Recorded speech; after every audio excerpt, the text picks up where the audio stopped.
But let's look at Wipro now, which reported a good set of numbers for the third quarter. The tech giant has beaten its quarterly guidance after a long time. Rima caught up with the management to talk about the Q3 performance and the outlook. Take a look. We have given a guidance of -1 to +1%, and that's based on the current visibility that we have for the quarter. Having said that, as in quarter three, I think the team has come together. There has been a significant rigor into execution, helping us with both on the top line and also on the margins. But what led to the beat in your Q3 numbers, Srini? You were expecting a 0 to -2% kind of growth. That's the visibility you had 3 months ago. What changed? It's a combination of winning some deals that are quick wins that also helped us to grow in the quarter. There are certain segments that have also helped us grow, especially starting with the healthcare and banking and financial services. But I would contribute a lot more in terms of how we were able to execute in quarter for ourselves. Aparna, margins are the highest that we've seen in the last 3 years, and this is despite you absorbing the wage hike impact. So can you explain the margin performance for us, and where did the beat come from? So the beat came from improved execution rigor, both in our core businesses and in our consulting business. The core IT business also improved. We're continuing to sustain utilization at an all-time high. Offshoring mix has improved. So it's a mix of both traditional levers that are there and also some of the specific actions that I've spoken about even in the past quarters. We are continuing to optimize our non-client facing roles in G&A. We are optimizing our overheads. All of that has paid out. And secondly, even in our recently acquired consulting entities, we are seeing a bounce back, both in terms of revenues and in terms of margins, and that's also helping. So a lot of it is a result of improvement in operations because of better execution rigor. Got that. Saurabh, headcount has declined for the second consecutive quarter and attrition has picked up. What can you guide on the hiring front and what led to the decline in headcount? So, Rima, headcount is a seasonal thing. We onboarded lesser freshers towards holidays through the last two weeks of the quarter. I don't see that as a challenge as we move forward. We will be okay on that. Our hiring guidance, we have called out, we will continue to onboard between 10,000 to 12,000 freshers every year. We would, for this fiscal, do around between 9,000 and 10,000, and for next fiscal, we want to look at between 10,000 and 12,000. That's what we intend doing.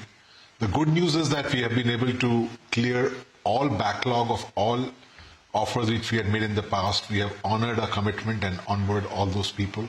That was a big overhang, and that's done. So both on the attrition front, let me tell you that whilst the trailing 12 months has gone up this quarter, the net new resignations are coming down, and we will see a decline on attrition as we move into Q4. So given that we have done our wage hikes on time, we're giving promotions on time, our variable payout is more than 90% for the last 3 quarters, I think we are in a good position from a hiring and attrition standpoint. Srini, capital allocation. You've revised the capital allocation policy higher. What went into that decision? What made you think the time is right for you to go ahead and up it to 70%?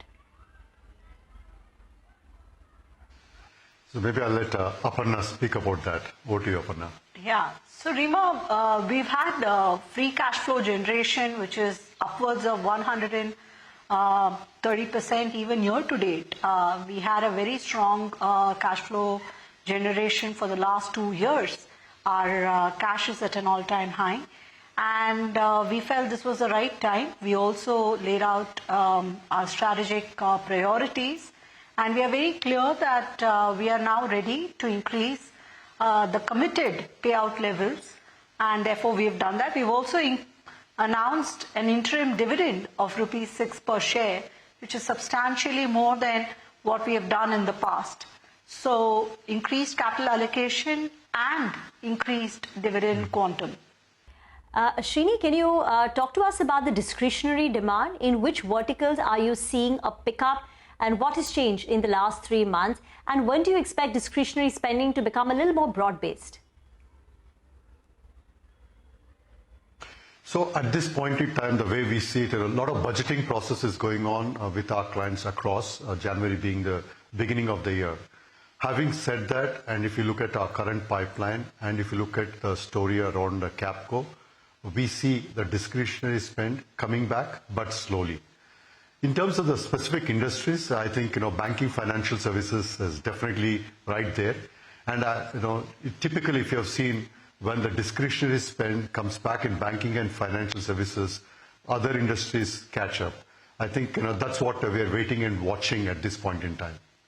And what about margins, Aparna? 17.5%. You spoke about a lot of traditional levers, improved execution, which drove the margin performance. But can you sustain and build on margins from here on, because you're at the aspirational level? Or would you like to revise your aspirational margin guidance now higher? I think there is certainly a need to increase the aspirational margins, given that we've achieved 17.5% that we laid out a few years ago.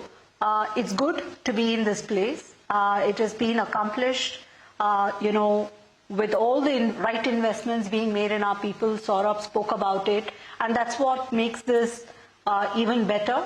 As we get into Q4, we feel confident about holding these margins in a narrow band. And after that, it's a set of factors. Hopefully the revenue environment improves, and we also need to invest for the growth.